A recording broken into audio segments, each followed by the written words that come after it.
আসসালামু আলাইকুম সুপ্রিয় শিক্ষার্থী বন্ধুরা, কেমন আছো সবাই? আশা করি আল্লাহর রহমতে সকলেই ভালো আছো। টপমেই শিক্ষা পরিবারে তোমাদের সকলকে স্বাগতম। টপমেই শিক্ষা পরিবারে আমরা এসএসসি 2026 পরীক্ষার্থীদের জন্য রসায়ন প্রথম অধ্যায় জ্ঞানমূলক প্রশ্ন ও উত্তর শেয়ার করব। এই অতি গুরুত্বপূর্ণ জ্ঞানমূলক প্রশ্ন উত্তরগুলো চর্চা করলে তোমরা নিশ্চিতভাবে পরীক্ষায় কমন পাবে বলে আমরা আশাবাদী। তো আজকে আমরা রসায়নের প্রথম অধ্যায় জ্ঞানমূলক প্রশ্ন উত্তর নিয়ে আলোচনা করব। দেখো, প্রথম যে প্রশ্নটা আছে সেটা হচ্ছে টিফয়েল কাকে বলে। উত্তর হবে অতিরিক্ত ক্ষতিকর তেজস্ক্রিয় রশ্মি চিহ্নকে টিফয়েল বলে। দেখো, 2 নাম্বার বলছে সালোক সংশ্লেষণ কি। যে শারীরবৃত্তীয় প্রক্রিয়ায় উদ্ভিদ ক্লোরোফিলের সাহায্যে আলোক শক্তি ব্যবহার করে কার্বন ডাই অক্সাইড ও পানির সমন্বয়ে শর্করা জাতীয় খাদ্য তৈরি করে এবং অক্সিজেন O2 ত্যাগ করে তাকে সালোক সংশ্লেষণ বিক্রিয়া বলে।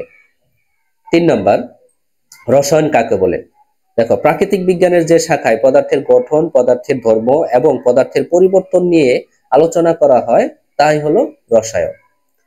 4 নাম্বার বলছে দেখো, মোম কি দিয়ে তৈরি। 4 নাম্বার বলছে মোম কি দিয়ে তৈরি। উত্তর হবে মোম হলো কার্বন ও হাইড্রোজেন দ্বারা গঠিত জৈব যৌগ।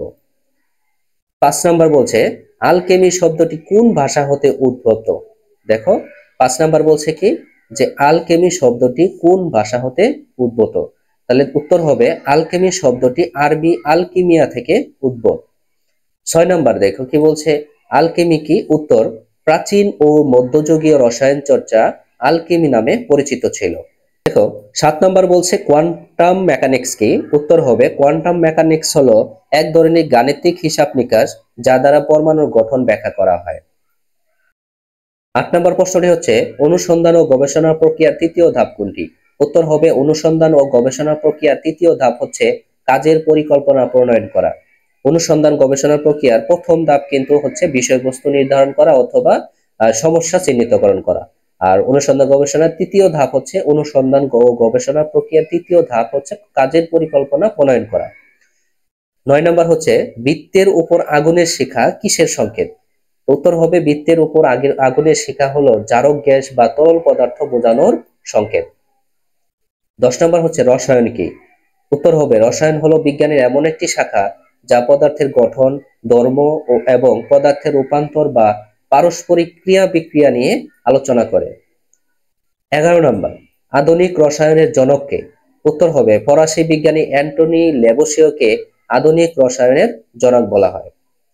12 নাম্বার পদার্থ ও শক্তি কি। উত্তর হবে যা স্থান দখল করে এবং যার ভর আছে তাকে পদার্থ বলে, আর যা কাজ করার সামর্থ্য রাখে কিন্তু স্থান দখল করে না বা ভর নেই তাকে শক্তি বলে। 13 নাম্বার বলছে আলকেমি কি। মধ্যযুগীয় আরবের রসায়ন চর্চাকে আলকেমি বলা হয়। 14 নাম্বার রসায়নের প্রধান শাখাগুলো কি কি।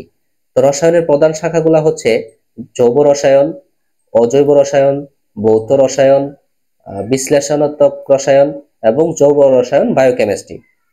15 নাম্বার হচ্ছে গবেষণাগারে ব্যবহৃত সরঞ্জামের নাম লিখুন। গবেষণাগারে ব্যবহৃত সাধারণত সরঞ্জামগুলোর মধ্যে রয়েছে test tube, beaker, flask, pipette, balance, spirit, lamp ইত্যাদি। 16 নাম্বার বলছে রসায়নের পাঠের গুরুত্ব কি। খাদ্য উৎপাদন, বস্ত্রশিল্প, ওষুধ তৈরি, পরিবেশ সংরক্ষণ এবং নতুন পদার্থ উদ্ভাবন সহ আমাদের দৈনন্দিন জীবনে প্রায় সব ক্ষেত্রে রসায়নের গুরুত্ব অপরিসীম। 17 নম্বর প্রশ্ন হচ্ছে সাবান বা ডিটারজেন্ট তৈরিতে কি রসায়নের ব্যবহার আছে।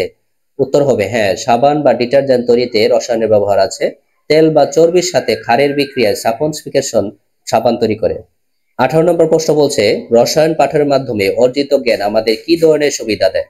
উত্তর হবে রসায়ন পাঠের জ্ঞান আমাদের খাদ্য ভেজাল মুক্ত রাখা, পরিবেশ দূষণ নিয়ন্ত্রণ, উন্নত মানের সার ও কীটনাশক তৈরি এবং রোগ নির্ণয় ও চিকিৎসায় ব্যবহৃত ওষুধ উদ্ভাবনে সাহায্য করে।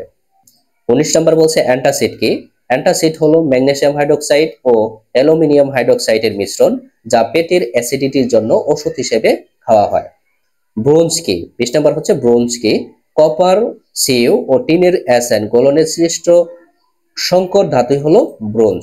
শিক্ষার্থীরা, উপরে রসায়ন প্রথম অধ্যায়ে জ্ঞানমূলক প্রশ্ন উত্তর আলোচনা করা হয়েছে। এই প্রশ্নগুলো বিগত বছরে বোর্ড প্রশ্ন বিশ্লেষণ করে বাছাই করা হয়েছে। টপ মেয়ে শিক্ষা পরিবারের এই প্রশ্নগুলো অনুশীলনের মাধ্যমে তোমরা পরীক্ষায় ভালো ফলাফল করতে পারবে বলে আশা রাখছি। এরপরে তোমরা যদি পিডিএফ ফাইল নিতে চাও তাহলে অবশ্যই আমার এই হোয়াটসঅ্যাপ নাম্বারে যোগাযোগ করবে।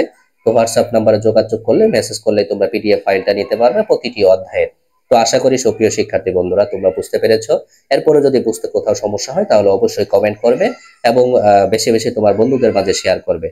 তো সকলেই ভালো থেকো, সুস্থ থেকো। আল্লাহ হাফেজ।